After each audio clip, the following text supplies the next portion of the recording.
Ukraine is the only country on earth where fetal stem cell therapy is legal and regulated. And then learning that stem cells is the only place in the world you can actually get those, I was on board.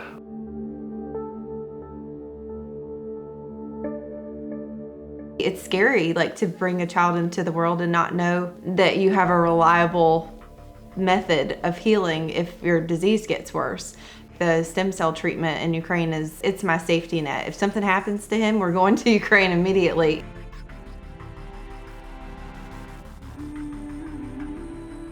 I can enjoy my life. I can enjoy being me again, which I felt had slipped away. Like, I'd look in the mirror and I didn't know who I was looking at because any joy that I had was gone. I can write, I can paint, I can play guitar again, whereas before this, I couldn't. So, it changed my life.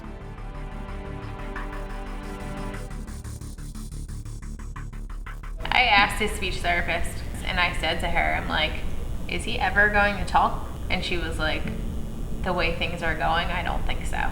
Now, like, he talks so much, like, it's like, can you be quiet for a second?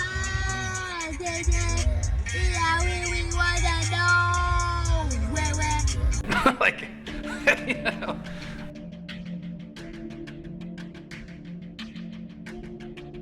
So when I've seen my neurologist and I told him that after my first trip to Ukraine that I had gone there, the first reaction was dismissal.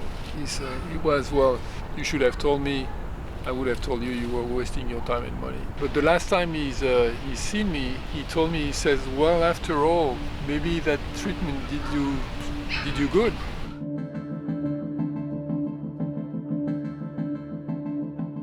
You can plan on, by the time she's 7 or 8 in a wheelchair, feeding tube because they don't have an appetite. They'll have a rod in their back because of scoliosis. At night, she'd have oxygen to help her breathe because of the lungs, it affects the lungs in a big way. And so that's really what we were looking at. And now she's 13, 9 years later, and she's thriving. Yeah, she's completely stable. And Sophia is 100% independent. We just wish it wasn't so far. So why do we have to go so far? They would never do this treatment in the United States. The #1 prescription in America is thyroid medication. And guess what you don't need to take if you get fetal stem cells? You don't need to take your thyroid medication. At least I don't. We flew into Poland, and we're on this train. I entered a war zone to get the treatment. I feel privileged to have gotten here, and it was worth the trek, even with the danger element, and I would do it again. We have to go across the world for something that helps. Not just us, but lots and lots of families and individuals. Shame on somebody.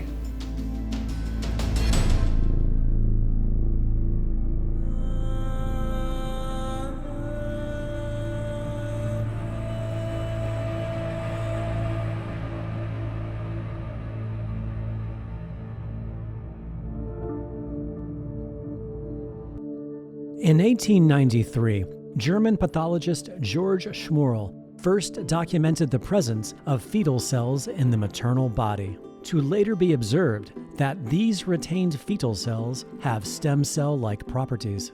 Since that time, scientists worldwide have ubiquitously confirmed this phenomenon. Fetal cells migrate into the mother during pregnancy, and in humans can persist for decades. The fetal cells also appear to target sites of injury, crossing both the placental and blood-brain barriers to migrate into diverse tissues and to differentiate into multiple cell types, which is particularly interesting since the fetus has different genes than the mom. Some of the first scientists to evolve this discovery into a medical treatment did so while managing a devastating tragedy. There has been a nuclear accident in the Soviet Union. One of the atomic reactors at the Chernobyl atomic power plant near the city of Kiev was damaged. The Chernobyl disaster resulted in some people suffering from aplastic anemia, otherwise known as bone marrow failure. And to this day, a bone marrow transplant is the only cure. Just weeks after the event, the LA Times reported a major problem that confronted the physicians in the first frantic days was to find suitable bone marrow donors. In a few rare cases, physicians had been known to use fetal liver cells as substitutes for adult bone marrow. The first case of our treatment was a case of aplastic anemia. This was a child, and he was completely dependent on the blood transfusions. Completely. Once per week, blood transfusion, and this kept him alive.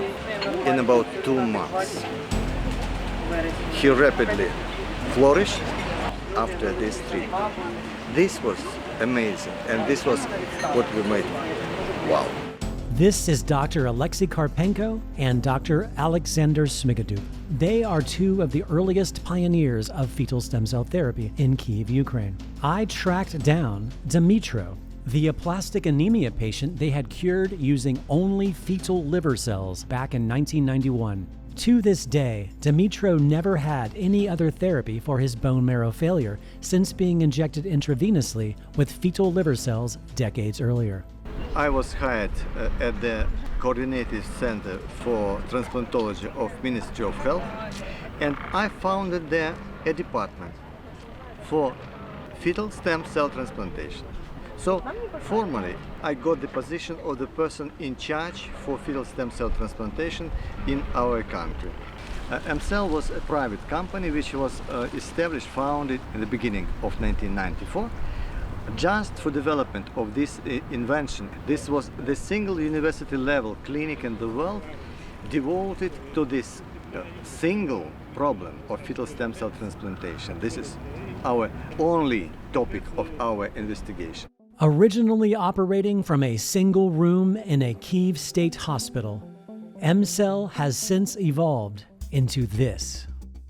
Ukraine continues to be the only country on Earth that this technology has been formally approved and legalized. The lack of regulatory approval elsewhere, especially in the United States, is partly due to the contention that these stem cells are obtained exclusively from end of first trimester abortions. Women have been finding ways to end pregnancy historically since 1000 BC. No one's out there getting pregnant to support stem cell research to have an abortion.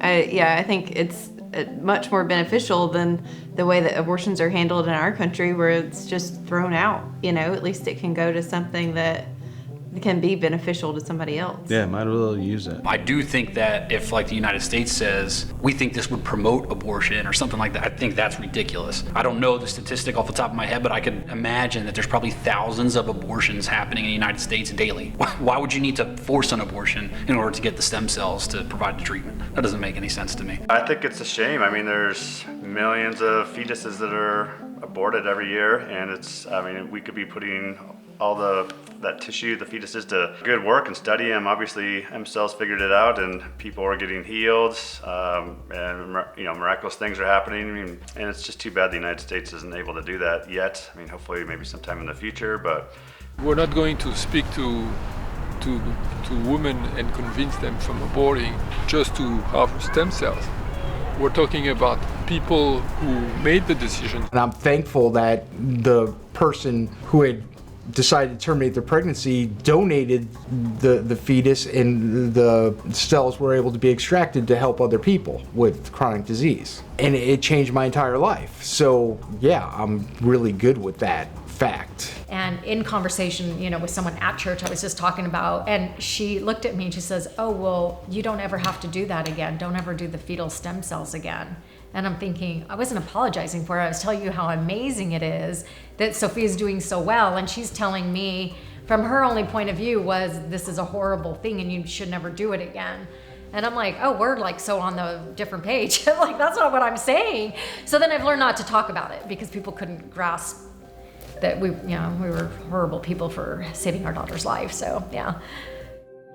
After 30 years of development, fetal stem cell therapy doesn't just include the cells derived from the fetal liver, which is how this therapy was given its start after Chernobyl. Instead, this protocol has evolved into utilizing stem cells from virtually all the organ systems of the human body, aimed at addressing a wide variety of neurological and immunological conditions.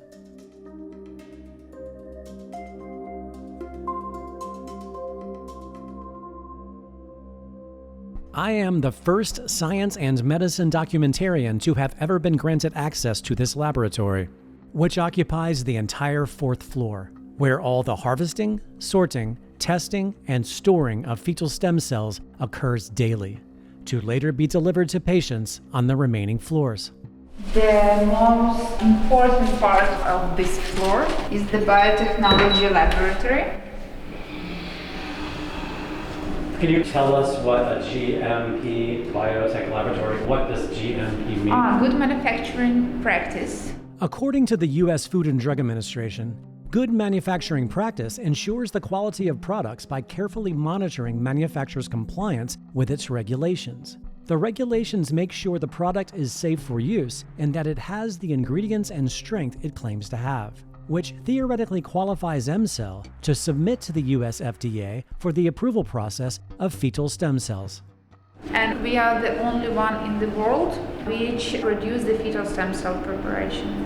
According to the World Health Organization, there is an estimated 40 to 50 million abortions performed annually worldwide, virtually all of which are discarded as biological waste, with a minute fraction of this fetal material being donated locally to M-Cell's laboratory, with the express written consent of each donor. The target time to obtain the most viable fetal material is the end of first trimester. Our work starts from the moment that they donate it to us. The hospital gives us the fetuses and we transport it here, and then our process starts. So how long after its arrival you must act quickly, yes? We act immediately. It's very important because each minute can influence on the quality of the fetal stem cell preparation. And sometimes we have 1 hour ago it was harvest, and now it's already preparing the fetal stem cell preparations. Immediately following the abortion procedure, the donated fetal material, along with a blood sample of its donor, arrives at M-Cell's laboratory. Its temperature is checked, and the material is logged into their system. The fetal material is then immediately delivered to their scientists for extraction.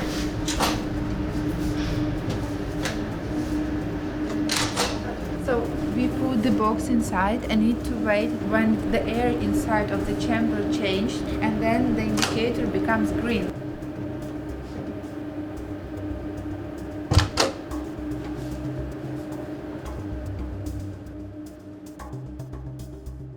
After the cells are successfully extracted, they are immediately sent to cryopreservation.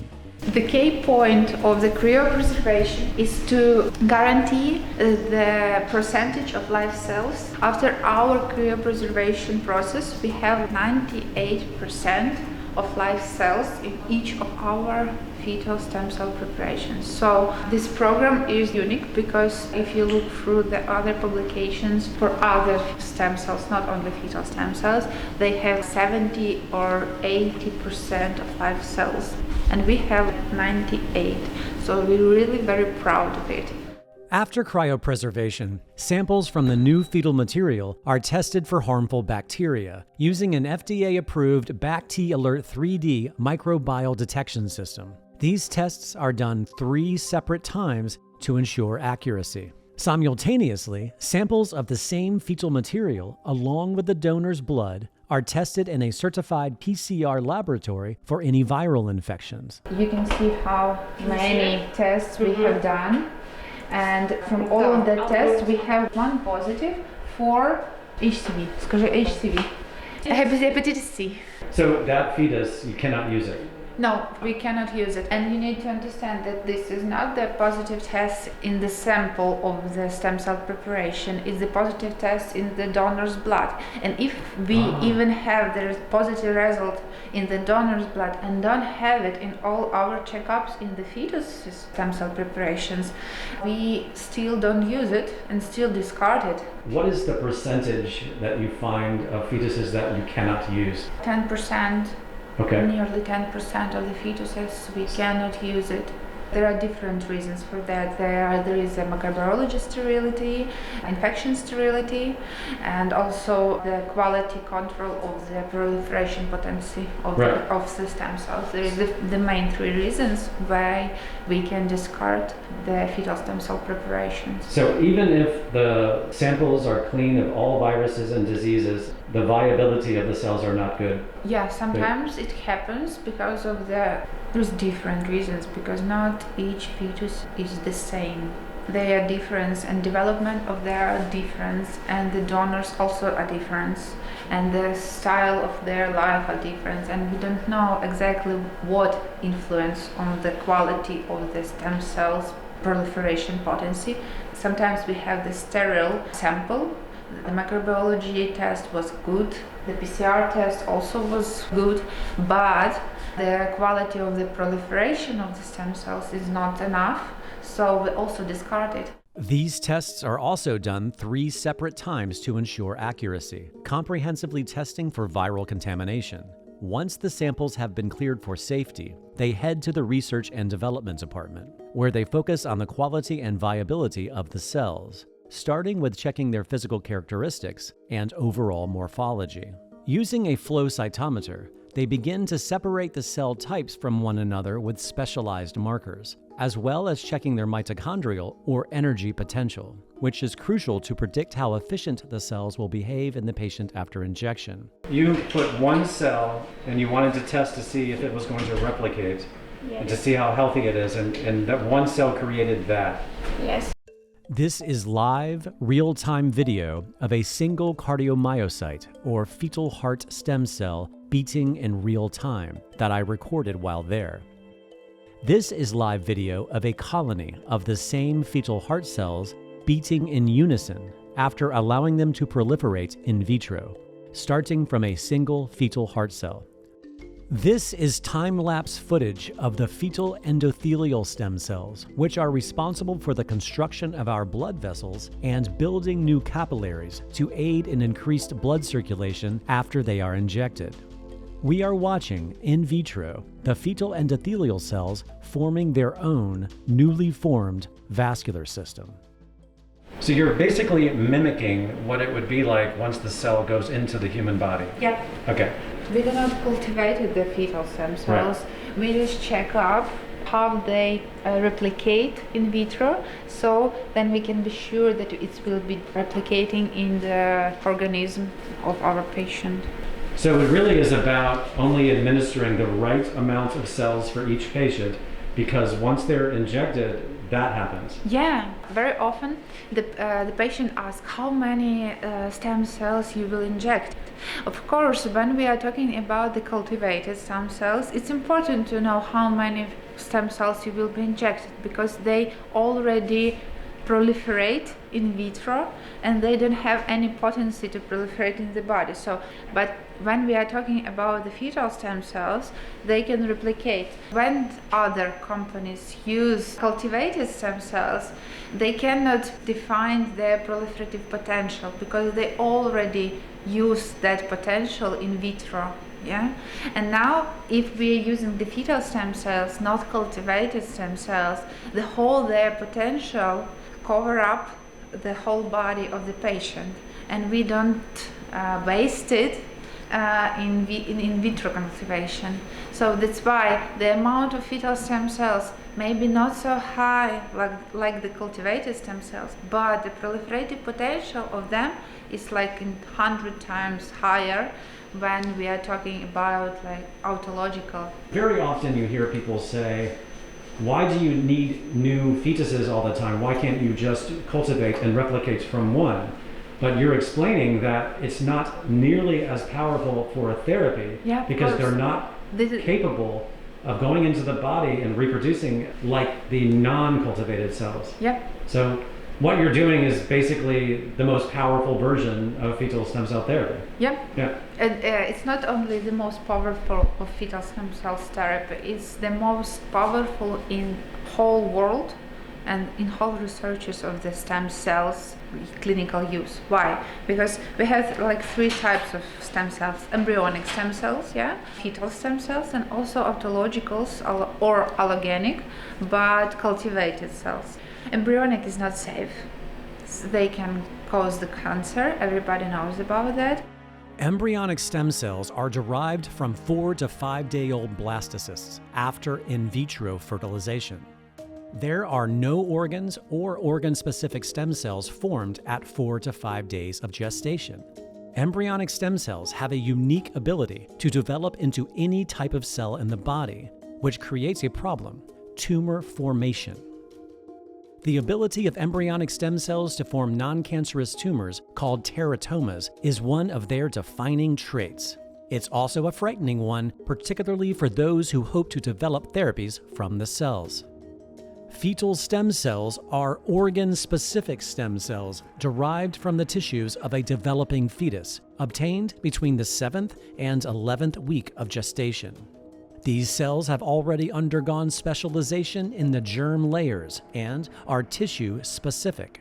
Fetal stem cells are safe. They are not cultivated, so they don't lose its potential.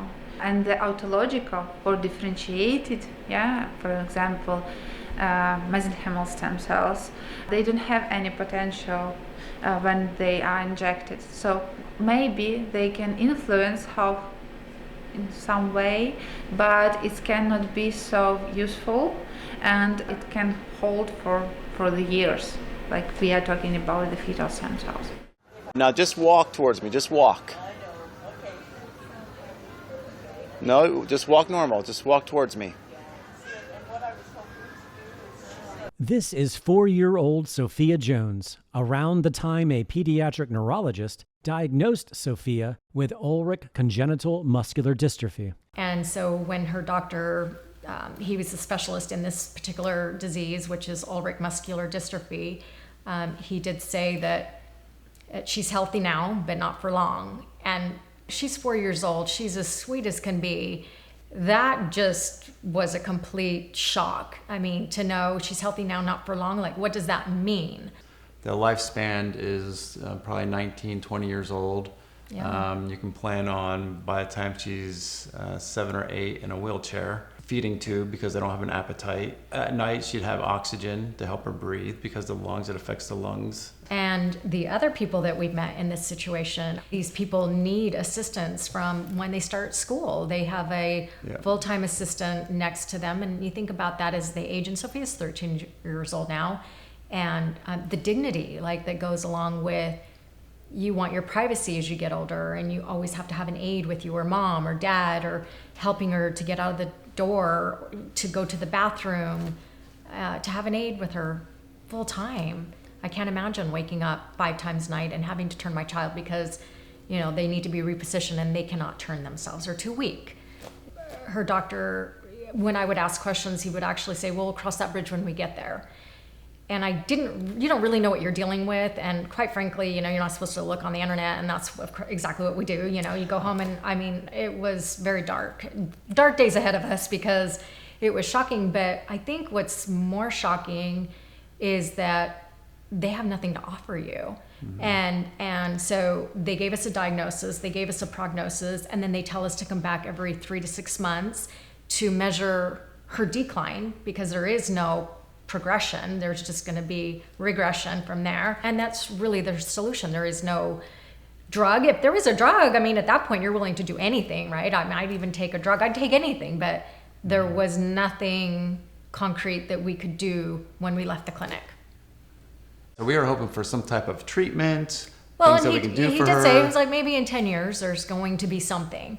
So in 10 years, okay, but let's talk about the Jerry Lewis. He raised $2.45 billion, and that was like 50 years ago, and we still have nothing. When her doctor diagnosed her, he said lots of parents are desperate, and just so you know, not to bother trying anything, because he said he's seen parents go broke, literally, because you're so desperate and you're trying everything and nothing will work.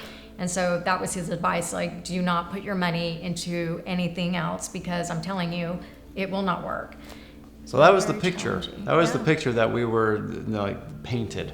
This is what we're gonna. She was diagnosed at 4, and that's kind of the picture of that we were like looking forward for the next, I don't know, 16, 17 years.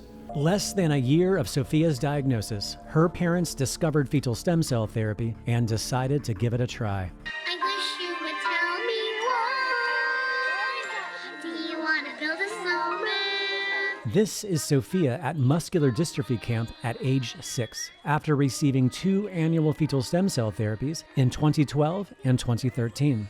The girl in the wheelchair to the right is 8 years old and has Sophia's exact same diagnosis, Ulrich congenital muscular dystrophy. Everyone is actually in that situation except for us. I first met Sophia the following year after her 4th fetal stem cell therapy. After the very first treatment, within that next week, she went from falling 15 to 20 times a day down to no times. She doesn't fall anymore. Sophie, we're getting you a hula hoop, girl. What? Are you ready? Yep.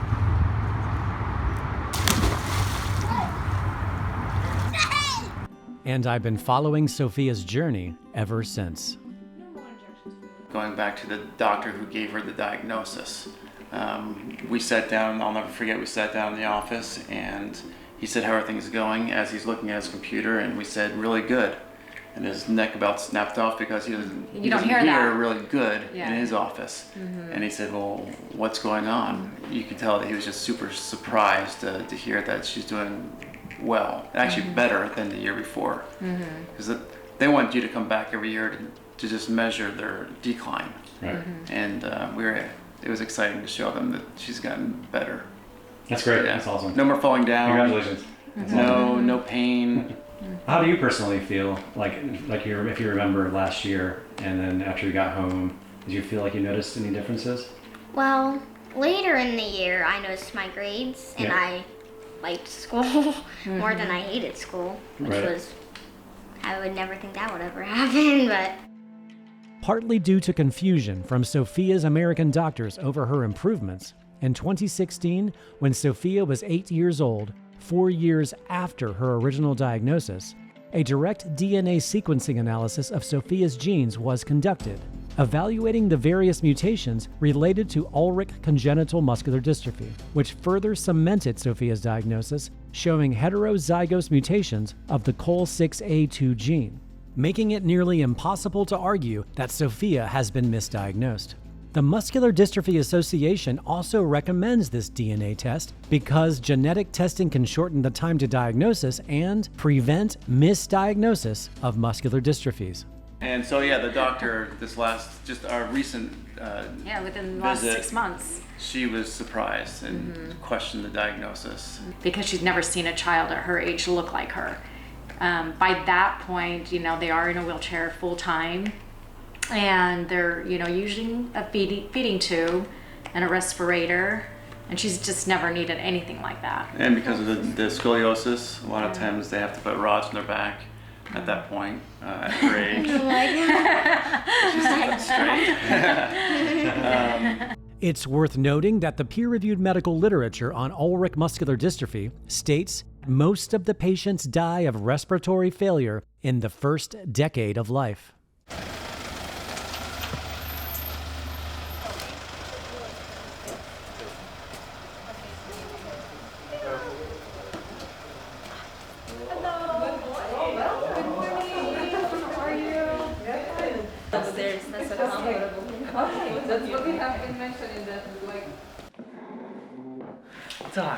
So can we say that the situation pretty much like the same in comparison to the last time?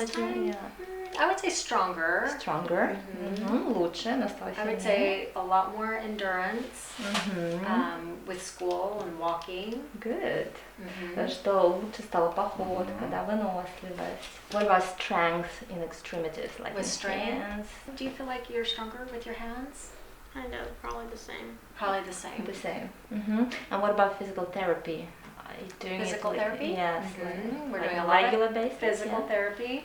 Okay. She is now taking initiative to do a lot of it on her own. Okay. So she's walking on the treadmill every single day, Mm-hmm. 1 mile at least, about a mile, and she can do 2 miles. Хорошо, но они молодцы, я могу Great только job. поверить. Yeah. And Ну, you вообще в experience целом. sometimes any pain in your body? No, not painful feelings. Хорошо, утруднений дыхания нет, и все What хорошо. about your breathing? Is it smooth and normal? Yeah, that's good. Kids by 10, they're not walking with her condition. She's 13 and she keeps improving in strength. And so she's just very stable. Hi. How are you? Good. Nice seeing you, Maddie. You too. Yeah. What are you guys gonna do? Swim. So nothing has gotten worse through all of these years. You know, you're always worried about it. Even though we're doing all of this stuff for her, you're always in the back of your mind, like, is there something that's going to happen? Yeah, sure, of But course. her muscles and everything are showing that they're completely stable. So that's huge. It's huge. It's huge. I'm just so proud. I'm so proud of everything's so good. Yeah, I'm it's so awesome. happy. While following patients for this story, I frequently found family members also trying fetal stem cell therapy. You know, through the years watching Sophia receive these treatments and having a benefit, I thought, you know, I'm here. I'm going across the world with her, so I thought I'd give it a shot. There is a lot that goes into a major diagnosis like that, and the stress that comes along with it. And I think it triggers a lot of different things. And along with that came diagnosis of celiac, Hashimoto's, and Sjogren's. And so I was physically watching my body just completely, I was getting inflamed. I couldn't control, my weight was going up. I wasn't changing Swollen. anything. Yeah, I was just swelling every day. My eyes Yeah. were poofed out, and I was just getting I was declining very quickly. And it was almost like spiraling out of control. Immediately, my inflammation started going away, and my numbers improved dramatically. So it was great to have some blood work to refer to, so I could see my blood work was improving. So my Hashimoto's is now fine. I don't take medication for my thyroid, and my celiac, that's Which is huge, by the way. That's negative. I no longer am celiac. Sjogren's, I think still there's something there, but I don't really deal with the effects of it, so I don't notice it. So I mean, I'm thrilled. I'm thankful that I can do it. Yeah, she's come miles and miles away from Yeah. you know, just her energy and really life being sucked back into her. So it's made a big difference. Yeah. In America, with all the autologous, so adult stem cells, they are like a big boom. People like to, I had that done, I had the stem cells. Yes, there is some influence of injected of the autological stem cells, but it's not the same, and they cannot be sure that it will be divided. When we are talking about the adult stem cells, there is two types of procedures. One, when the person just took the stem cells, like from the fat, for example, is the most popular. There is two ways. They took from the fat and then they injected directly to the blood in an hour.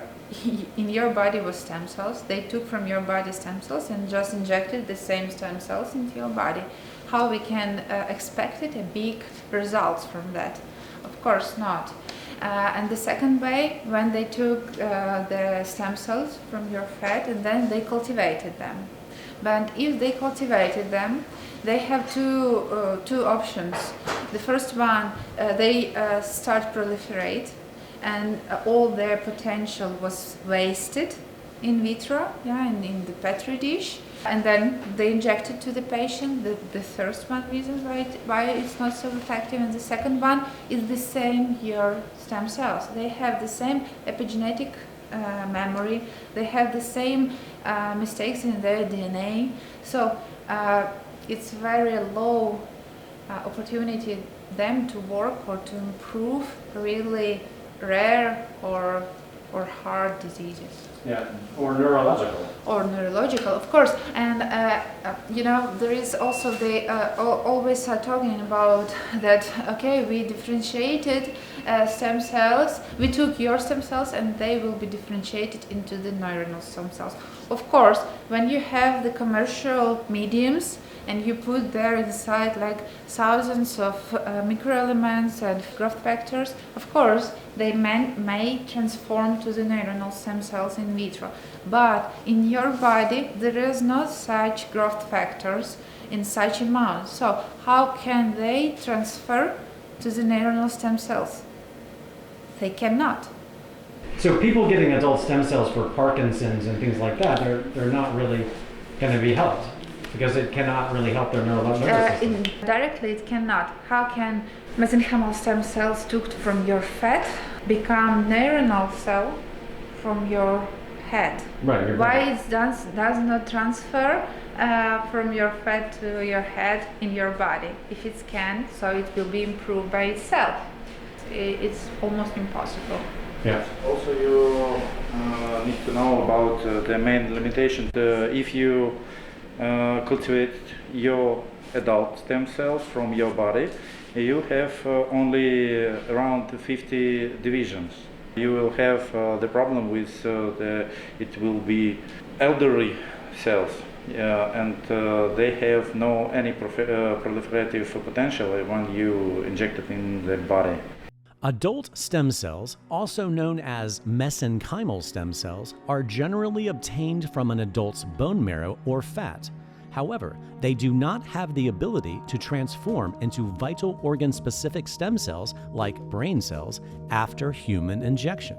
Similarly, umbilical cord stem cells also lack the ability to transform into vital organ-specific stem cells such as brain cells after human injection. In contrast, fetal stem cells, which are already vital organ-specific stem cells, do not require transformation after injection to provide a wide array of genuine vital organ-specific stem cells, including neurological or brain stem cells, because they already are organ-specific stem cells at the time of injection. What is your kind of response to people that get umbilical cord cells for similar ailments as what people go to themselves for? With umbilical cord blood is the same situation like with autologicals or with the fat stem cells. Why? Again, they hope if they use it, it will be transformed in the neuronal stem cells. But there is no reason why they need to start to differentiate in that. The only benefit of the cord blood stem cells comparing to fat is that it's allogenic, not yours cells. But it cannot help in the neurological diseases because there is no way how they can do that. There is no mechanism for that. Which would mean that clinics and clinical trials around the world offering autologous stem cells derived from the patient's fat or bone marrow, or allogenic stem cells derived from an umbilical cord or another adult, are deficient in helping patients with neurological conditions, such as Parkinson's or multiple sclerosis. These companies do transparently state that they use only mesenchymal stem cells, which has been clearly documented in the mainstream medical literature to be unable to transform into vital organ cells after human injection. Mesenchymal stem cells can only transform into bone, cartilage, muscle, fat, and connective tissue after human injection. To see? So you can see another color and another structure, and also you can see the connections between the cells. So they already proliferated to the neuronal cells. So you can see connections between them. These connections is the connections which transfer the information. They're starting to communicate with one another and build network. connections. So this is what happens inside the body after injection. Yep. You can see the example. This is the neurons and their connections. We are literally seeing neuronal connections. Yeah. This is time-lapse footage of fetal neuronal cells in vitro, proliferating, creating new synapses, and communicating with one another, thus creating their own newly formed neuronal network. Fetal stem cells are the only stem cell type where true neuronal stem cells can be obtained, which is crucial for regenerating neuronal tissue for degenerative neuronal diseases. In 2018, while following Sophia's story, I met Xavier, a Parkinson's patient who had just arrived to Kiev for his first fetal stem cell treatment. I found about the M cell about a month ago. I've been diagnosed about 5 years ago with Parkinson, and I'm really hoping to improve the quality of my life overall. I think so far I've been coping fairly well, but I feel that the disease is progressing, obviously. I can notice you're mildly shaking now. Yeah. That's the Parkinson's at the moment. That's the Parkinson. Okay, yeah. okay. Xavier found his results to be positive enough for him to receive a second round of fetal stem cell therapy 3 years later. The thing which is interesting, and this is where I believe that my treatment helped me quite a bit, is this: since the moment I started to take drugs until today, the dosage that I've been taking is exactly the same than 5 or 6 years ago. If you look at the stats of all people with similar diseases, within 5 years, the drugs that they take, you regularly, every 6 months to a year, you have to increase the dosage of the frequency. I have not changed anything as of yet, and the treatment that he gave me 5 years ago is exactly the same than the one I'm taking today. So when I've seen my neurologist, and I told him that after my first trip to Ukraine that I had gone there, the first reaction was dismissal. He was, well, you should have told me, I would have told you you were wasting your time and money. And when I've seen him after the treatment, it was well like 3, 4, 5 months after the first treatment, he looked at me and he says, well, maybe that treatment did you good. I feel that it's certainly slowed down quite a bit the progression. It doesn't mean that I'm cured, because I still feel, sometimes the symptoms, but overall I'm very happy to see that it's a very slow progression. It really helped me quite a bit. This is Bill, a 78-year-old who was diagnosed with Parkinson's when he was 72. Bill received his first fetal stem cell treatment in 2020. I caught up with Bill arriving for his second treatment. This place, doesn't it remind you of Space Odyssey 2001? It's like something out of a science fiction movie. Yeah, it is. it really is great. So if you don't mind, we'll ask you a few questions about the results you had after the previous treatment. So can you tell us what results you had? How can you explain it? I had a number of things that went very well for me. I had a bad joint, which was very painful. Rarely do I have problems with it now. My knees were kind of sore, no problems. I had a rotator cuff, major tear in my shoulder. I still have some limitation in that, but it's probably 80% of what it was originally. My doctor said I had a heart murmur, and that seemed to be gone. What about your walk? Did you see any kind of improvements in that? Everything was better. My golf game got better. All my friends that have seen me before and after the treatment were very complimentary on how much better I looked. What I did, every year I go to a physical therapist and a occupational therapist and a voice coach. I had gone year after year, and after the treatment, everything had improved. I was faster on the tests that they gave me, a lot faster. When they test your strength in your hand, they commented that not only was I stronger for a 78, but for a 48-year-old guy. During our last treatment when you were here, you told us that it was difficult for you to pronounce the words, to make the sentences in general. After the treatment, did you see any improvements? Yes. No. What about your mood in general? I'm a happy guy. Many adult patients treated for neurological conditions, like Parkinson's, have the neuronal and relevant nervous system fetal stem cells injected intrathecally, which is a procedure where the cells are injected directly into the spinal fluid, allowing for a more direct delivery into the brain. This injection not only includes various neuronal fetal stem and progenitor cells, but a very high concentration of dopamine progenitor cells as well, which is particularly unique and important since Parkinson's disease is a neurodegenerative disorder that affects predominantly the dopamine-producing neurons in the brain.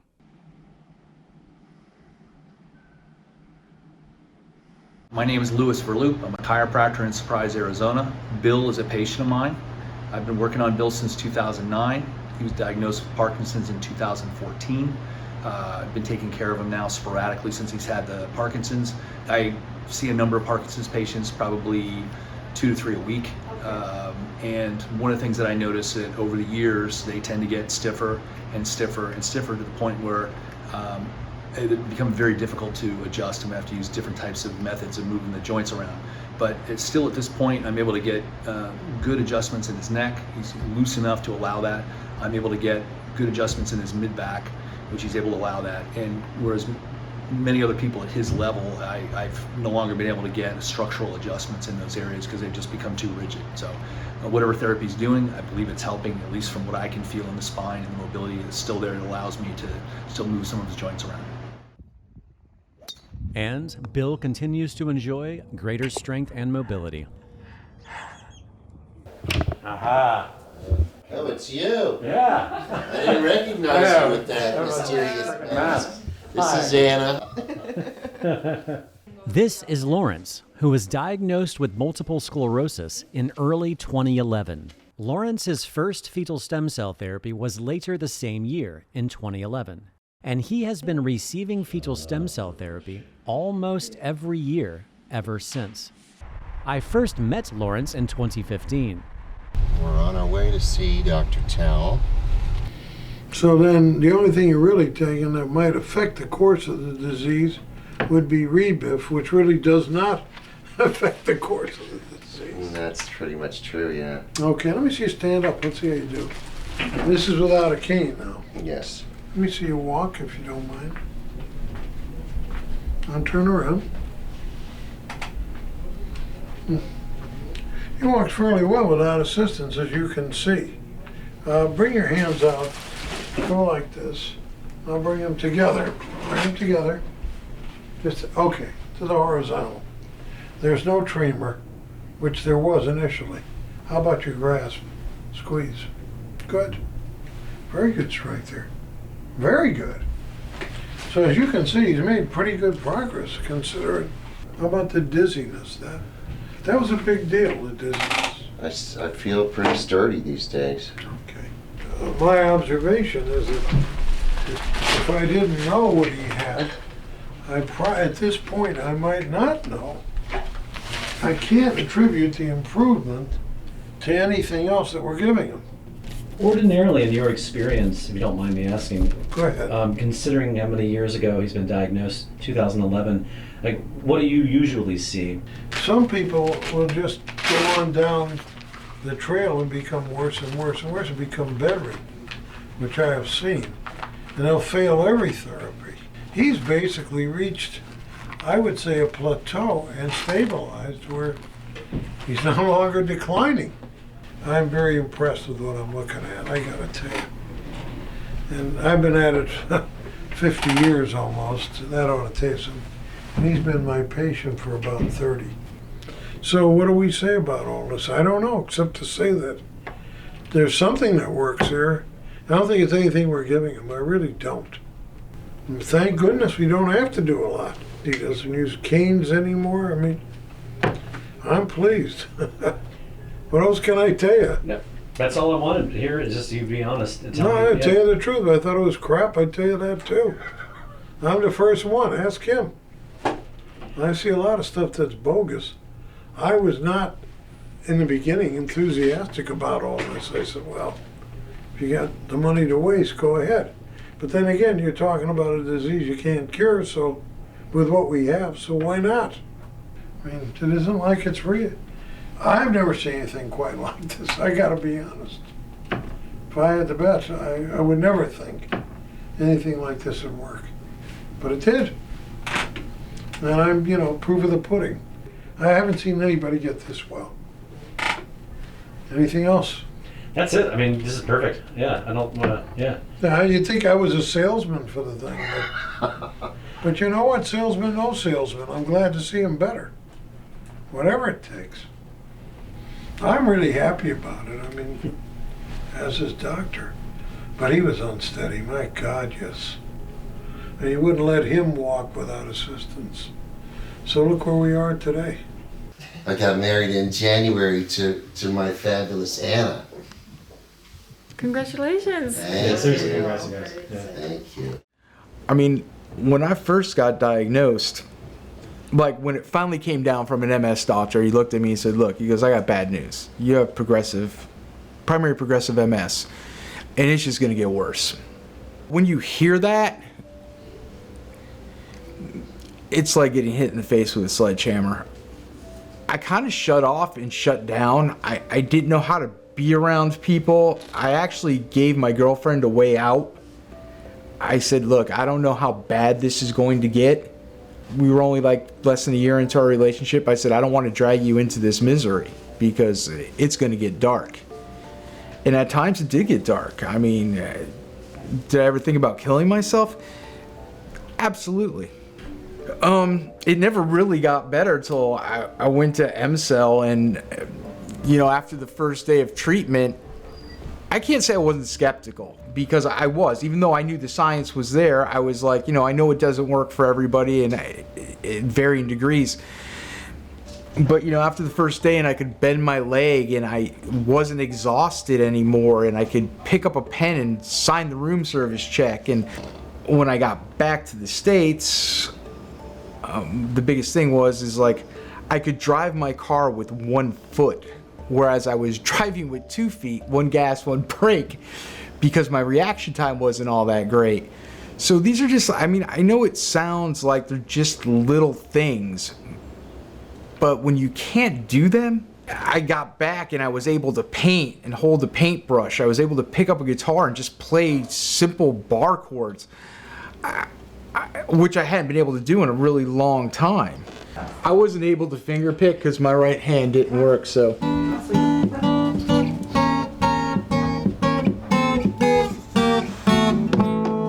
I couldn't do that before. I don't have any of the tingling, the cold hands, the cold feet. Overall, I look at it as I'm 85% better, and I'm not in a wheelchair, and my progression has stopped. I haven't gotten any worse. I've only gotten better. My neurologist, who thought basically I'd be in a wheelchair by now, was amazed that I could walk on all his tests, which is on a level of 1 to 5 scale. I went from 1 and 1.5 to 3.5, 4, 5 on some of them. Scott was officially diagnosed with primary progressive multiple sclerosis in December of 2019. He received his first fetal stem cell therapy in May of 2021. This interview took place in December of 2021, 8 months after his first therapy. Go upstairs. Come on, old boy. You slow down, okay? It takes 5 minutes. You know, I actually considered selling this house because I wanted to live on 1 floor. Especially when they told me I was going to be in a wheelchair. I didn't know like how my life was going to change. In 2011, I had suffered 4 back-to-back heart attacks. I went to M-Cell, and I came back 6 months. I had a follow-up with my cardiologist, and she looked at me and she said, well, other than the 3 stents you have in your heart, she's like, I don't see any damage. She goes, you know, it's what was there is repaired itself.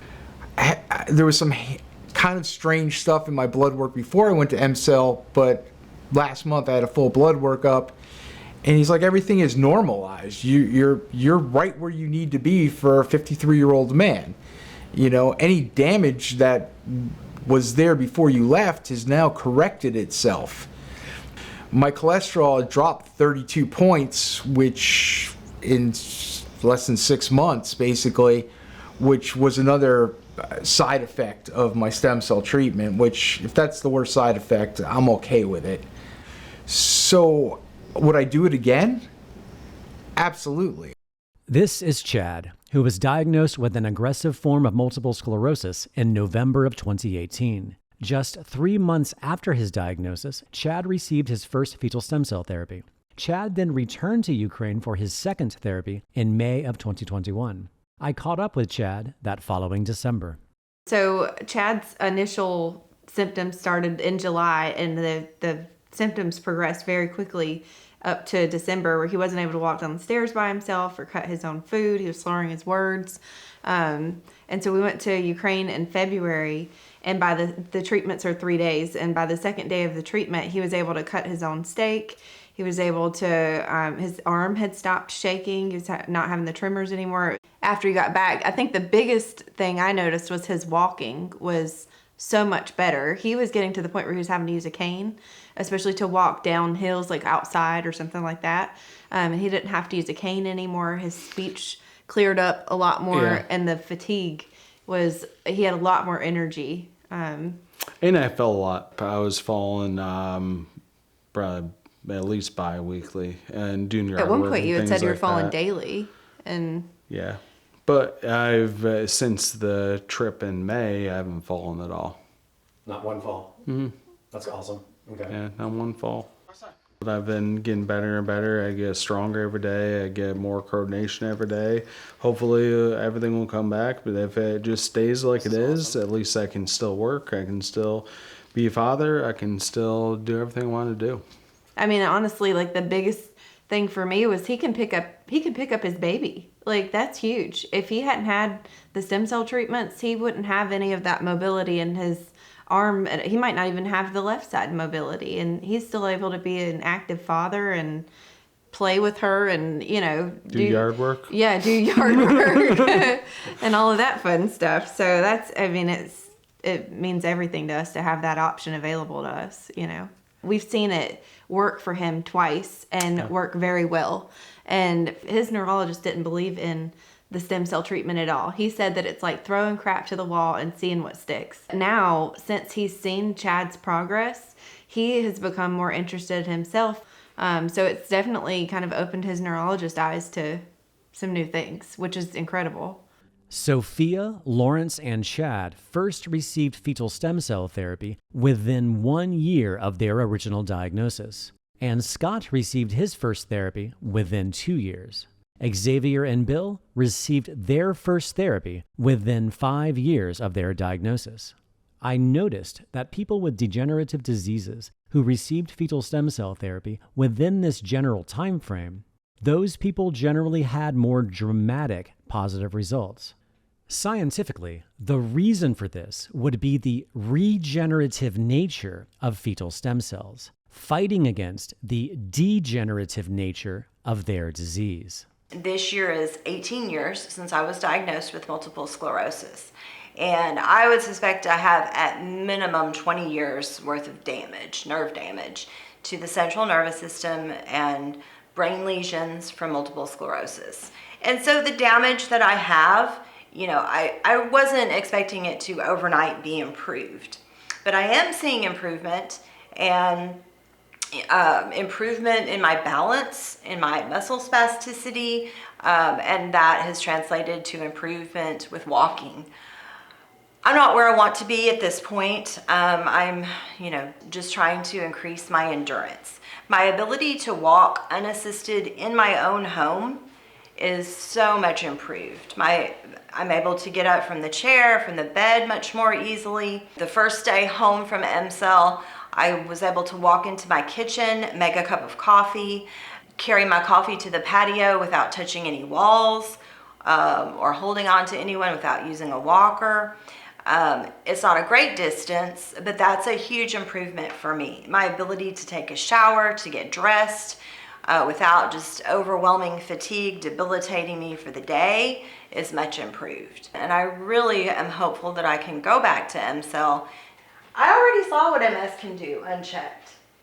I don't want to live in a wheelchair. Sure. I don't want to live paralyzed. What else can you take from me? I'm going to gamble because I want something better. We have very great results with the children with autism. It's very high success rate, and there is now other medicines for their conditions. You know, there is no medicine for autism kids. Kids cannot lie. They hate the procedures which they are going through here. They cannot lie that they imagine after stem cell treatment they feel better. There is a clear result of the stem cell treatment. and it makes our work special. In September of 2019, I met 7-year-old Matt and his mother, Amanda. Matt is diagnosed with autism. I also met 4-year-old Jax with his parents, Mike and Ashley. Jax is also diagnosed with autism. While both families were there at the exact same time, they did not know each other. The funny thing was when we got off the plane, we saw Amanda and we both looked at each other like, well, what the hell would she be here for? Is she going too? We got off the airplane onto this shuttle to the airport, and I saw this other American family with a son, and then I just in my head I was like, they must be here for the same reason. And then it was kind of like a movie. Then the whole shuttle filled up, and then I never saw them again. Understandably, some parents are nervous giving fetal stem cell therapy to their child for the first time. Oh, I didn't think I was going to be able to pitch it to her. Yeah. Because I'm the one who found it, just randomly Googling. Like I said, Googling stuff about autism and stumbled upon your research and your video. You're the first documentary. So then I'm like, yo, we're going. And I thought for sure she was going to be like, no chance. Yeah. Once he sent it to me, then I started looking up scholarly articles and, started printing stuff. But it's hard because MCell really only has one article. That was the only article that I could find from them. And then I couldn't really find, there was barely any research, anything done, especially in the US because of the controversy. I'm a nurse anesthetist, so I provide anesthesia to children and adults in the hospital setting. So I took that one article to work and I asked a couple of the docs that I work with who I trust their opinion, and they were like, why not? I was a mess the whole time. My stomach was just eating itself. I'm like, what the hell did we get ourselves into? I was still sitting in the chair researching stuff yesterday because I was so nervous. Yeah. I'm you don't know. You really don't know what they're injecting here. I encouraged these two families to meet so they can remain in contact once they returned back to the States. Well, what we're hoping to get is better communication back and forth. Less of the outbursts and kind of that emotional impulse control where doesn't go from 1 to 100 in a second. Starts having a meltdown. Mommy, I will already left. No, we're not leaving yet. And then, maybe in school that he can take more information and be more successful in school.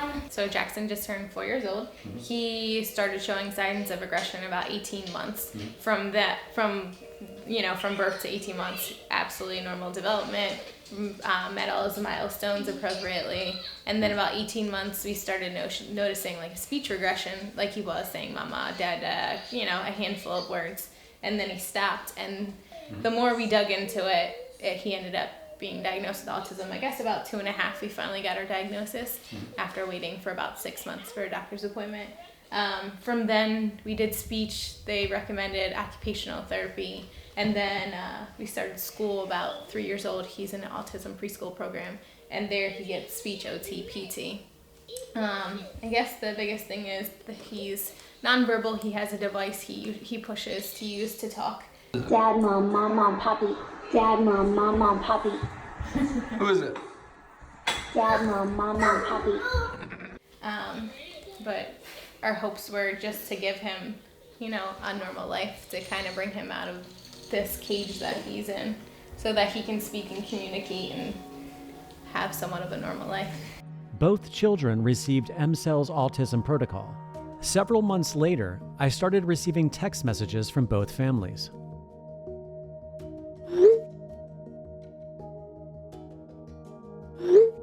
Jackson, who is that? Elmo. Elmo.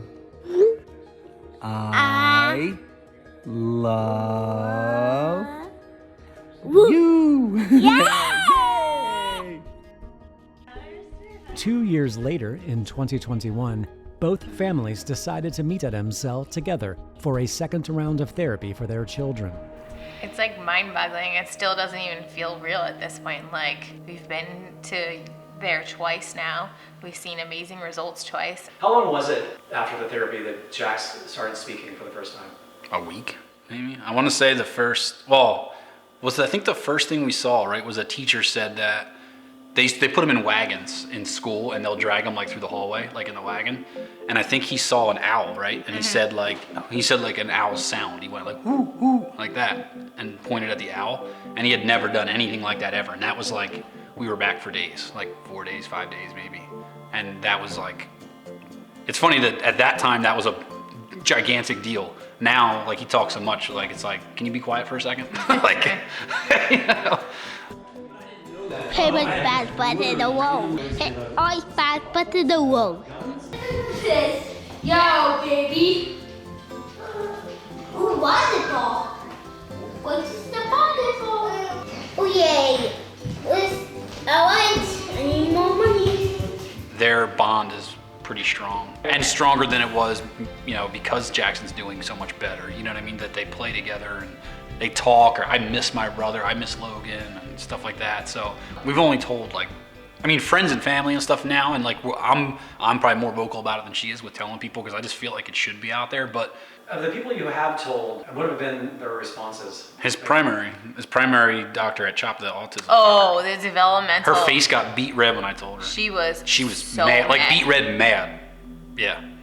She was so mad. Like, basically was like, that was very dangerous what you did with Jackson, and like, there's not enough like study on this. Like, We brought the paperwork to show her, and she was kind of like, what is this? Like, what do you mean you went there? How could you do this to your child? This is unsafe.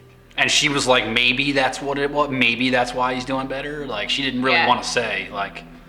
She said like he's grown older and he's been doing therapy and he's been in school, and yes, those are all contributions to And I'm his like success. arguing with her, because I'm like, well, yeah, but he came back from MCell, and in 1 week we were seeing results, like a light switch went off, or went on, should I say?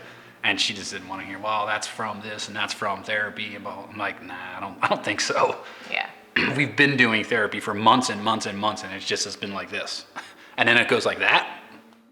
Poopy your pants and poopy your pants and poopy your pants and poopy your pants. I love the cage. Mom, she says he's good to go. I mean, just immediately, I mean, the language communication was so much better. He started sleeping through the night, which he had never done before. In his own room. In his own room. And going from 3 to 4 word sentences, which is what we were used to. I mean, now he's talking in complete sentences and talking with his brothers, and he's happier. We're able to have a more normal dialogue with our son, which we had never done before. So, and then just getting back a few months ago, I mean, we just saw another big increase. And so, it's been a monumental difference from what it was a couple years ago, and it's hard to sometimes remember, like, this is what our life was like before. But we have friends and therapists and who remind us, and I mean, it's just been amazing how much better he is, after those 2 treatments. So I live 3 houses down the street, and I was out in my yard the other day, and Matt came whizzing by on his bike, had his helmet on. He says, hi, Grandma. And I said, hi, where are you going? He says, oh, I'm riding my bike to swim team. And I mean, that's not something that would have ever been on the radar screen a couple of years ago. I'd say like after the first one, he went to be able to like follow like maybe 1 step, 2 step, like first do this, then do this, Matt. And, we felt like that was an improvement. And then even since we got back, it's like, okay, Matt, you need to do this, this, this, and this. And it's like, okay. Yeah. Which is huge. Yeah. So get your jammies on, brush your teeth, clean up your room, and make your bed. I mean, and no problem. Before, impossible. Never would have happened. So. Yeah. As Matt has improved, his relationships with his brothers have improved, and our relationship has improved. I've noticed his emotions are more regulated. Biggest thing with the stem cells is his language, the way that he's able to explain things. Things just kind of seem to be clicking. Mom, it's this spread. Yep, and when does it come? It's not just the child who's making the improvements, it's everyone in their sphere improves when they improve. Certainly not like it was before, so it's just been a godsend for sure. Screaming, meltdowns, hitting, those kind of things have just slowly melted away. And I don't think Matt ever had a slumber party, actually slept over at a friend's house until like about a year and a half ago after the first round of cells. And man, I remember being so nervous, like, gosh, I hope he doesn't like, do something crazy and parents are gonna hate us the next day. And I remember talking to him the next morning, like, it was great, Matt was awesome and no problems at all. And then since then we've had tons of sleepovers, and I mean, he just is treated like a normal kid, and it's been fantastic. So, and that never happened before, literally, so. I've been working with Matt since 2016, and when we started, his gap between the kids that were his age and the stuff that he was doing, the gap was really big. When he first started, we were working on just simply connecting two dots. I asked him to write his name, and he drew me this line when I said, Matt, write your name, and he wrote that. And then I wasn't sure if he understood what I meant by write your name, so I said, Matt. I said, can you write Matt? And then he did the dots. So 2 different prompts. First was a line, first was dots, because he knew that this was not what I wanted, but he still didn't know what I wanted, so he changed the line to dots. Just your name, buddy. Last name.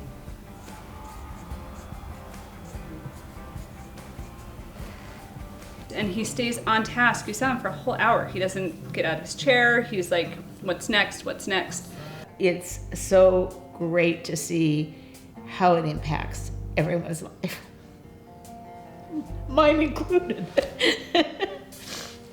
I went there the first time with Matt and he got treated, and I thought, I just traveled across the world and I didn't get treated. So when I went the second time, not only did Matt get treated, but I got treated, and I took our older son, Sean, and he got treated.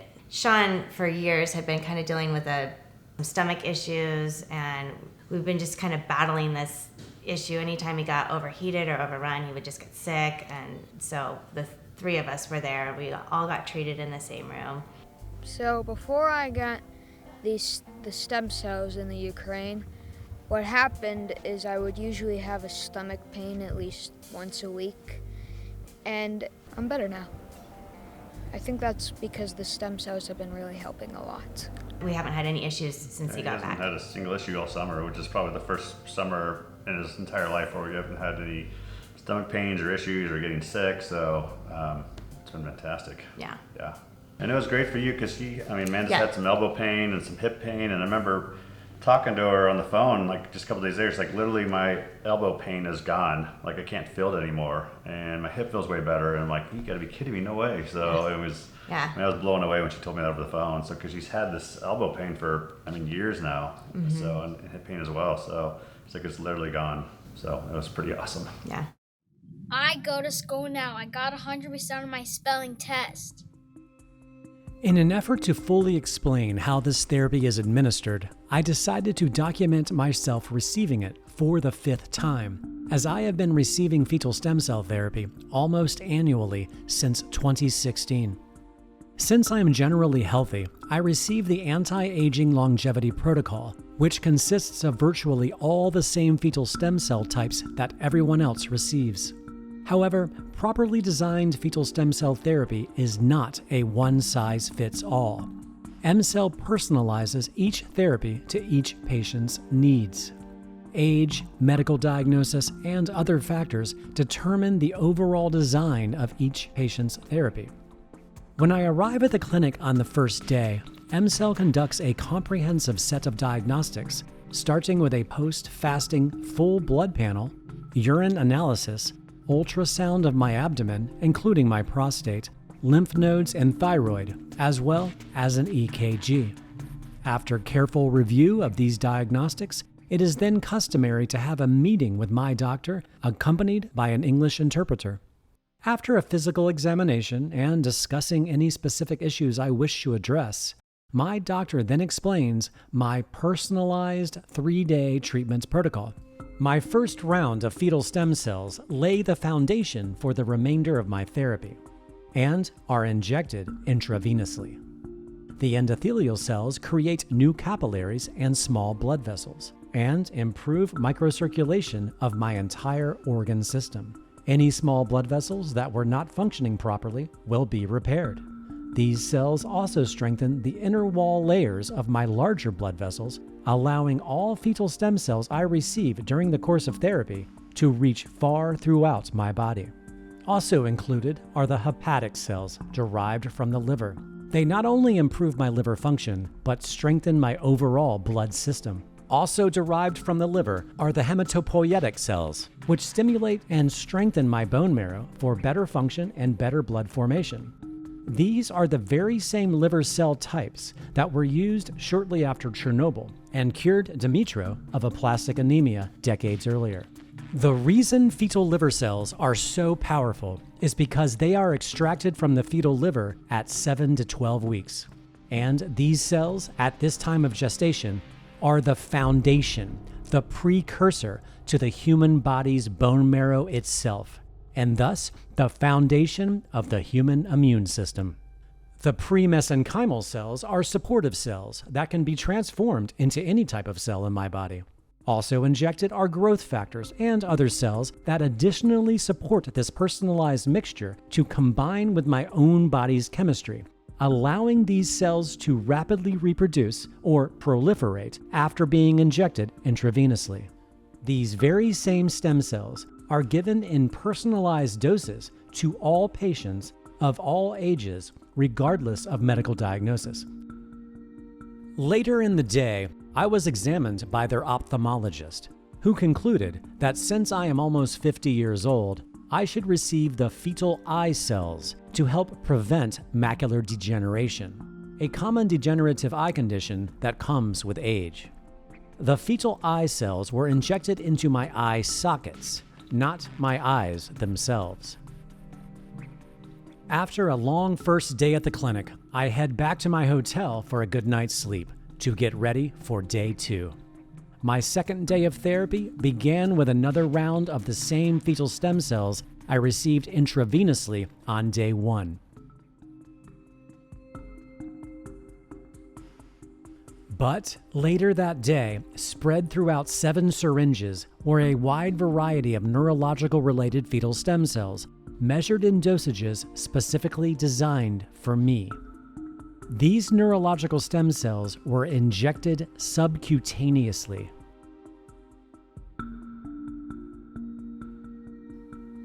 These exact cells are given subcutaneously in higher concentrations to people like Lawrence with multiple sclerosis, but also given intrathecally into his spinal fluid to complement the subcutaneous injections. Bill, who has Parkinson's, was treated in a similar fashion and also received these same cells in higher doses for his diagnosis, but was also injected intrathecally into his spinal fluid. However, for Bill and other patients with Parkinson's, these doctors deliver higher concentrations of the cells containing dopamine progenitor cells, since it is the lack of dopamine that causes Parkinson's. For children with autism, they too get a tailored concentration of the neurological-related fetal cells injected subcutaneously. But since intrathecal or spinal injections aren't the most ideal option for a child, MCell developed a method of complementing the subcutaneous injections of fetal neuronal cells through intranasal injections, allowing for quick delivery into the brain. After receiving all 7 of my subcutaneous injections of the neurological fetal stem cells, the 8th syringe was injected into my muscle, consisting of growth factors and cytokines targeting my gender to stimulate testosterone production. Since we are living in the age of COVID, which can attack our respiratory system, I also received the lung, endothelial, and hematopoietic stem cells administered through a vaporized inhalation method directly into my lungs. This delivery method was specially designed by MCell with COVID in mind, but can also help with those suffering from lung conditions like emphysema or COPD. This inhalation device was designed by MCell's team and printed on a 3D printer. This device is one of a kind, the only device like it in the world. Finally, on day 3, my last day of therapy, I am given another round of subcutaneous injections. This time, 11 of them. These injections focus on regenerating a wide array of other organs, in addition to supporting the stem cell injections I received on day 1 and day 2. In my personalized mixture, I also received fetal cardiac cells to protect and regenerate my already healthy heart. But some patients with heart disease receive the fetal cardiac cells along with a mixture of other related fetal stem cells directly into the heart via an intracoronary procedure. This is a chromosome, a long DNA molecule found inside the nucleus of every cell in our body. At the end of each chromosome are telomeres. Each time a cell divides, the telomeres become slightly shorter over time. They eventually become so short that the cell can no longer divide, and the cell dies. Telomerase is an enzyme that promotes the synthesis of telomeres. So when we injected you the fetal stem cells, we injected not only the cells with long telomere length, we also injected the cells which produce the telomerase, which helps to reconstruct your own cells. When I started receiving fetal stem cell therapy, I had my telomeres measured and repeated the test every year or so. They were measured using the flow-fish method, using a flow cytometer, the most accurate method of measuring telomeres available to modern science. In 2017, my median telomere length was 5.38 kilobases, which was low. The mean healthy length in a healthy adult is 6.4 kilobases. However, a year later, my median telomere length jumped to 7.23, and a year after that, jumped to 8.71, and then leveled out to 7.18 kilobases in 2021. Over the course of 5 years, my average telomere length increased by over 33%. So the telomerase that you produced, you injected me with cells that produce telomerase, right? And which then in turn perhaps could have also affected my own telomeres. Yeah. Okay, so it's two things happening at the same time. Correct me if I'm wrong. Yeah. So I'm being injected with fetal stem cells which have long telomeres. Yeah. And they're growing and multiplying. So there's that. That might be the reason why I have such a high number, combined with telomerase producing cells from fetal stem cells that are also influencing my existing telomeres. Yeah. And what is even more significant is the percentage of long telomeres overall within the total population of my chromosomes. I went from 0.28% of my total cells having long telomeres to 8.52% of my total cell population having long telomeres, resulting in a near 3,000% increase in my cell population with long telomeres. So it means like you have more time. Yeah? You think it's going to help me live longer? Yeah, it can help you live longer, live better, and this is the proof of the anti-aging. If this is not the proof of the anti-aging, I don't know what we can do more. This is also proof that the fetal stem cells injected into my body for the last 7 years have remained in my body. And each new therapy I receive builds upon the previous therapy I've received, bringing us back full circle to how this therapy's mechanism of action was conceived of in the first place.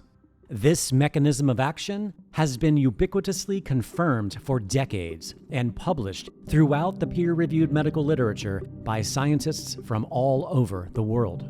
Inspired first by George Schmorl's observations to a century later when a small group of innovative scientists and doctors administered only fetal liver cells to treat radiation-induced bone marrow failure after Chernobyl, leaving just 2 Ukrainian scientists who, after succeeding in curing bone marrow failure, later assisted the Ukrainian government in creating new legislation within its Ministry of Health to formally legalize and regulate fetal stem cells for human use. And now, more than 30 years of research later, this technology has been handed off to a new, larger team of over 24 Ukrainian doctors and scientists who have taken the reins to expand this technology into utilizing virtually all of the important organ systems of the human body. From the brain and central nervous system, treating Parkinson's, multiple sclerosis, Alzheimer's, brain injuries, and autism, to fetal heart stem cells, potentially eliminating the need for heart surgeries and heart medication, kidney and adrenal cells, stem cells from the pancreas, which contain insulin-producing cells to treat diabetes, as well as the foundation of the entire blood, bone marrow, and circulatory system, which can treat a host of various immunological diseases. This technology has even cured male infertility in men who had tried and failed every possible fertility treatment known to modern science by utilizing the testicular-related fetal stem cells. Yet, somehow, the rest of the world has either never heard of this technology, doesn't understand this technology, or if they are quietly researching it outside of Ukraine, many are forced to work in the shadows out of fear for their lives.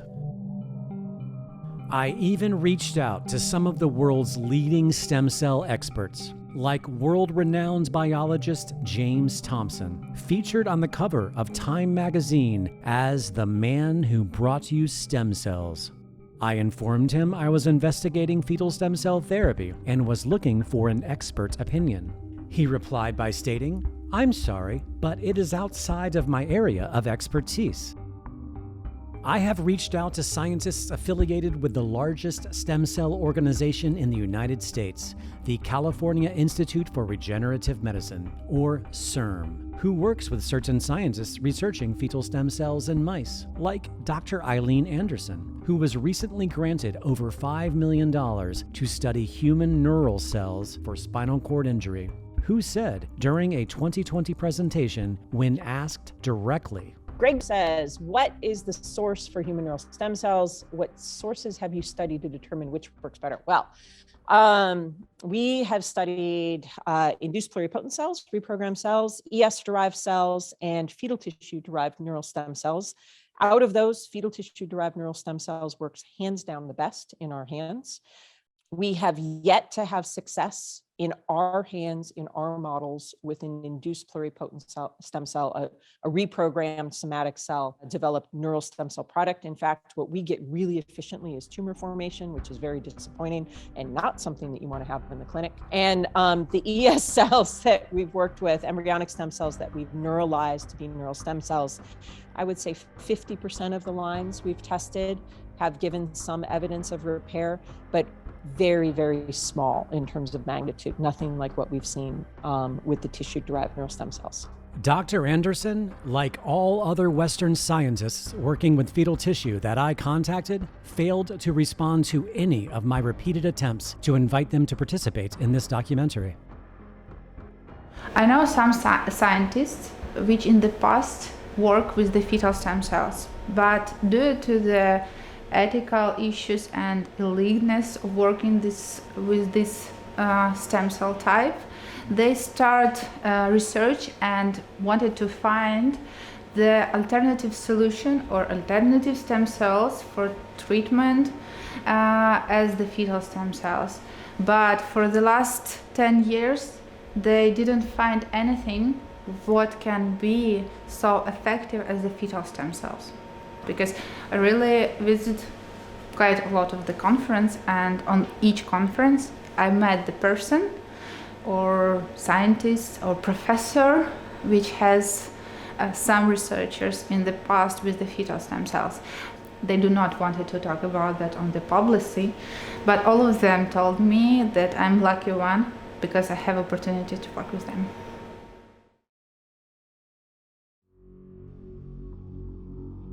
It is estimated that of the 8 billion people alive on Earth today, only around 25,000 people in human history have received fetal stem cell therapy. The reason you may have never heard of this technology is because, in all of human history, only 0.0003% of the human race has ever received it. The countries in blue are where the routine application of fetal stem cell therapy is prohibited. which includes Mexico, as today's Mexican law clearly states, Chapter 3, Transplant, Article 330. It is forbidden the use for any purpose of embryonic or fetal tissues resulting from abortions, which leaves this one country in Europe being the only place on planet Earth where a human being can legally obtain fetal stem cell therapy. Ukraine.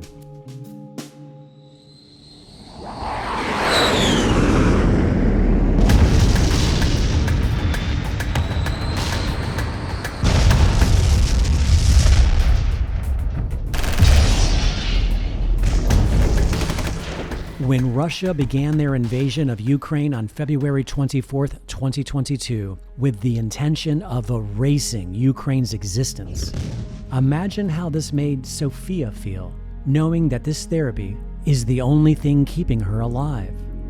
Imagine how it made these people feel, knowing that the only therapy allowing them to live normal lives is under threat. If Ukraine's government falls into Russian rule, fetal stem cell therapy is gone.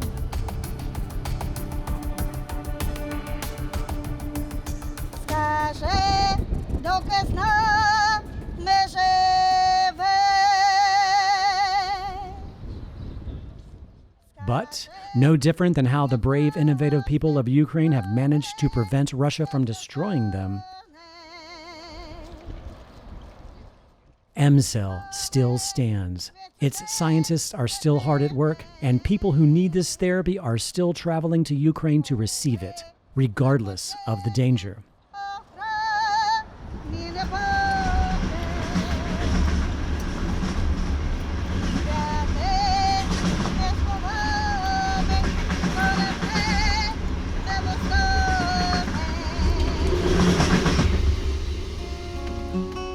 On September 16th, 2022, my wife and I packed our bags and camera equipment and flew from Los Angeles to Warsaw, Poland. Due to Russia's invasion, flying into Ukraine was not an option. So we headed to Warsaw's international train station to board a train to Kyiv, Ukraine, where we met up with 5 other Americans: Julie, Diana, Zanzella, Sophia, and Adonis. We all joked about how most of our friends and family back home were confused as to why we were all heading to Ukraine during a war, having to remind them that Ukraine is the only place on Earth where we can receive fetal stem cell therapy. And for Sophia and Adonis, their very lives depend on it.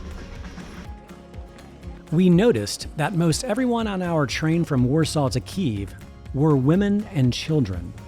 Since the train ride is 17 hours, we got the private sleeper car, which is essentially a Manhattan studio apartment that travels. After a bit of a night's sleep, I went in to check on Diana and Sophia. Oh, hello. Come on. Hello. I mean, how was this trip different than the previous ones? It's a lot longer. I'm not going to ever complain about the other trip again. So how long have we been on this train so far? Like 16 hours, I think. Yeah. It's been a long 16 hours so far. And, but, you know, I appreciate the fact that we can even come, to be totally honest. So it's like this balance of this is really long and it's really hard, and then yet this appreciation of the fact that we're even able to come is, I'm beyond grateful, because at one point I wasn't sure earlier this year we were going to be able to do this or not. So hard to complain about what I'm grateful for. At the same time, this is brutally long. And I look forward to when we can come back in peacefully through our normal means of, flying into Kiev.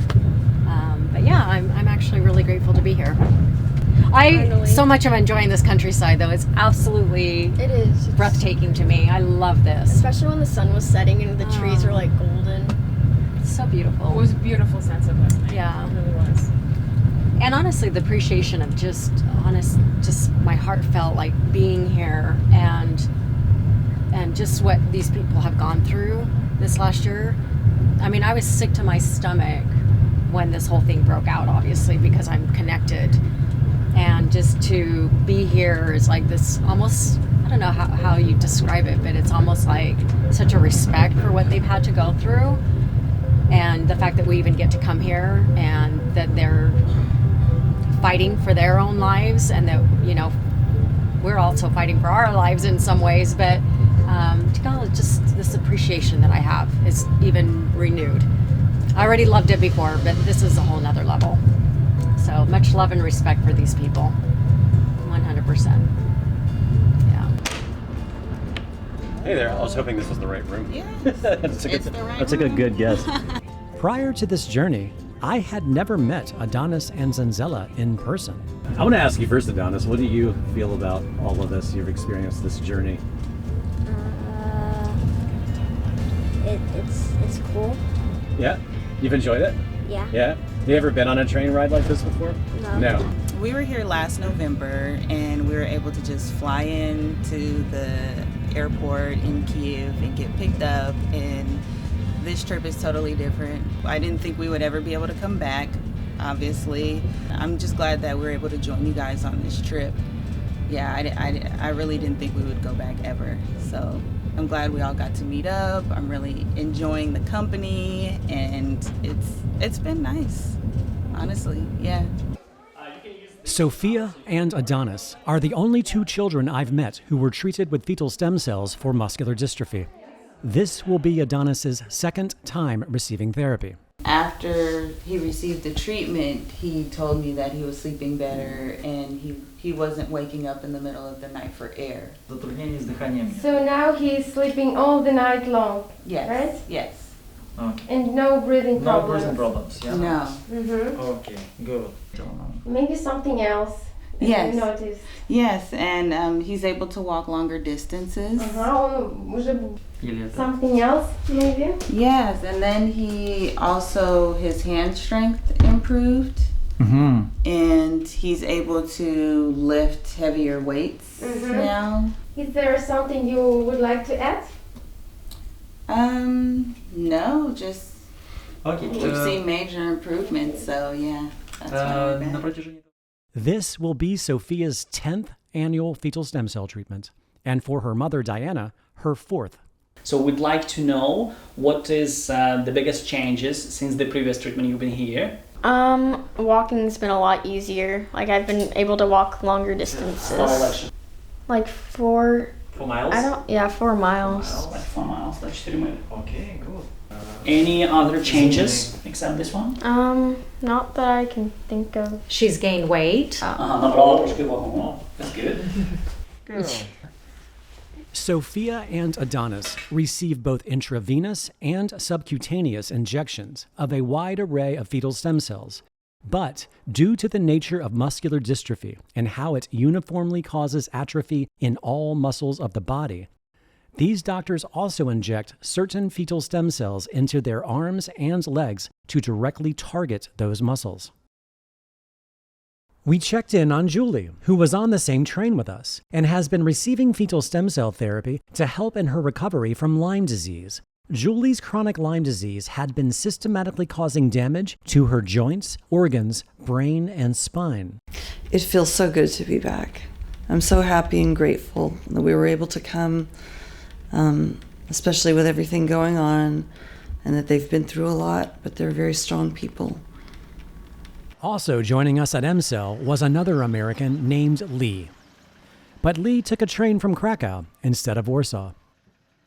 This is my 4th time at MCell. This time was different though because there's a war going on. The number one prescription in America is thyroid medication. And guess what you don't need to take if you get fetal stem cells? You don't need to take your thyroid medication. At least I don't. I don't need to take a million different medications that I would normally have needed to take. So. Finally, the 9th American in our group was Dean, who booked super last minute and had to take a bus from Warsaw to Kyiv, since all trains were sold out. This was my first time meeting Dean in person. Speaking to the Ukrainian people that run the clinic before I got here, I felt connected with them because they're so sweet and just real, you know what I mean? Mm-hmm. And then getting here and realizing like what Russia's doing to these people and dehumanizing them and writing them out of their textbooks in Russia writing Ukraine out of textbooks. It's so disgusting that these are people, this is a civilization here, this is a very civilized society, that people are really such special people. They have a great culture, great food, great treatment in this amazing center, like that you can't get anywhere else in the world. They would never do this treatment in the United States. So I feel privileged to have gotten here, and it was worth the trek. Even with the danger element, I'm still happy that I made it, and I would do it again. And I might even stay a few extra days to enjoy the city. And since we spent more than 30 hours traveling from Los Angeles to Ukraine to document this part of the story, my wife and I also got the therapy. I'm going to ask you a personal question about this subject. How does it make you feel working in the world of stem cells, knowing that such a large amount of clinics are offering only one stem cell type, usually from the fat or the bone marrow, and they're cultivating them, and then they're giving them to the patient, and that patient is hoping to have a huge health benefit? How does that make you feel as someone in this profession? You know, they don't have any other ways to do. They have very restrict rules of using of the stem cells. That's why they can use only that type of the stem cells, and they need to believe that that types of the stem cells will help. But when we have opportunity to use the fetal stem cells, to use uncultivated stem cells, of course it's much better, and it's really unique, because only in Ukraine we can free use and also research the fetal stem cells. And I'm sure that in the nearest future, almost all researchers will agree that the fetal stem cells is the most unique source of the different stem cell types, and maybe even the only one source of them. You know, a lot of patients ask us, why don't work in America, or why you don't work in some countries of Europe, why you just work only in Ukraine. You know, the most simplest answer is that only in Ukraine we really can use and research the fetal stem cells. In all other countries it's illegal. Now the history of that, we have the Chernobyl, and so we start trying to help the people, and this was one of the researchers to use fetal stem cell from the liver, fetal liver tissue, to help the people with the radioactive irradiation. And that's why it becomes legal to research fetal stem cells. And thanks God, they do not closed everything in like few years, and it's developed all the time. And when we are talking about the comparing other researchers of the people in the world and researches which are done in Ukraine and in MCEL, it's not the comparable. So we know about the fetal stem cells more than anybody else in the world. We have used fetal stem cells for clinical application more than anybody in the world. So it's really, for me, it's really cool that I work here and I have opportunity to work with the most effective stem cells. And they're not comparable to any other types of the stem cells.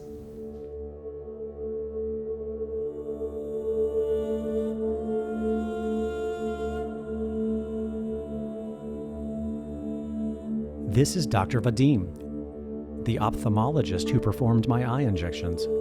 This is what Russia did to his home in Irpin. But Dr. Vadim is alive and well. In fact, the whole team is still alive and well.